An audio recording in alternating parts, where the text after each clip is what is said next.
Shoutout kay Katsakino Dukusin at sa iba pa nating mga taga-subaybay. At ang balita ngayon dito sa Barangay Ginebra ay mukhang ito'y masasama dito sa trade na ginagawa o gagawin nitong Rain or Shine Elasto Painters. Hindi nagustuhan nitong si Coach Yeng Giao yung naging performance ng ROS dito sa laban nila kontra Meralco Bulls at mukhang gustong gumawa ng pagbabago. At itong Barangay Ginebra naman ay handa rin na gumawa ng trade kasama itong Rain or Shine Elasto Painters.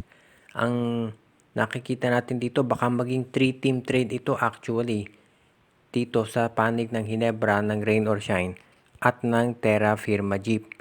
So baka mangyari dito itong si kay Mark Carino ay mapunta dito sa Barangay Ginebra. Alam natin matagal na nilang gustong makuha yan. Samantala naman itong Terra Firma Jeep makukuha itong si 6'7 Luis Villegas mula dito sa Rain or Shine Elasto Painters. At itong Rain or Shine Elasto Painters naman, ang makukuha nila ay itong si Mark Nonoy. Sa panig ng Barangay Ginebra, hindi na nakapagtataka na si kay Mark Carino ang kukunin nila dahil matagal na itong napapabalita.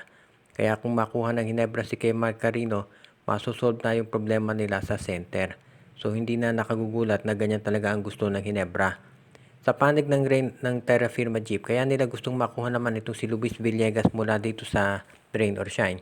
Dahil kung mawawala si Carino dito sa kanilang lineup, mawawala na ng sentro itong Rain or itong Terra Firma Jeep dahil nga si Christian Stan Hardinger nagdesisyon na magretiro.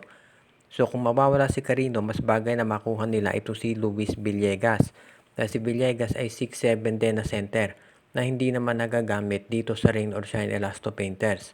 Kaya bagay ito dito sa Terra Firma Jeep dahil dyan magkakaroon siya ng playing time at ng kumpiyansa. Sa Rain or Shine naman, kaya sila papayag na si Mark Nonoy ang makuha dahil marami na ng big man ang ROS. Sa dami nga ng big man ng Rain or Shine, hindi na nga magamit ito si Villegas kaya okay na silang i-trade ito. At itong si Mark Nonoy, nakita naman natin yung laro niya. Naka 21 points ito nung laban ng Terra Firma Jeep kung saan naka 4 out of 6 siya na 3-point shots. Ito ay nakita natin dito yung potential ni Nonoy talaga.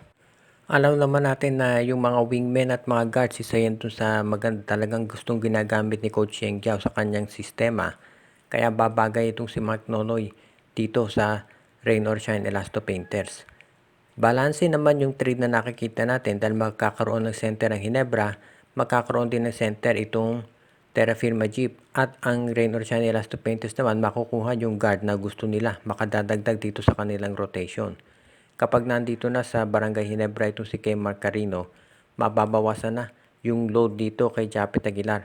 Alam naman natin sobrang haba ng minuto nilalaro ni Japet at gusto nga ni Coach Timko na bawasan na yung minuto niya para hindi naman masyadong napapagod sa endgame. Kaya kung makuha nila si Carino, malaki maiitulong yan. Basta ilang minutong pahinga labang dito kay Japet Aguilar ay okay na para sa kanila. So yan ngayon dito sa Barangay Ginebra magiging sitwasyon. Sa Rain or Shine Elasto Painters naman, okay itong si Mark Nonoy. Dahil in case maisipan ng Rain or Shine na i-trade yung iba nilang guards katulad nila Andre Caraco, si Asisio o kaya si Mamuyak, at least meron silang Mark Nonoy na magagamit. At sa Terra Firma naman, mabibigyan ng kumpiyansa itong si Luis Villegas na ipakita kung ano ang kanyang kayang gawin dito. At kapag nagawa yan ni Villegas, malamang ma-trade din yan dito sa SMC kung makita na maganda ang potensyal ng nasabing player.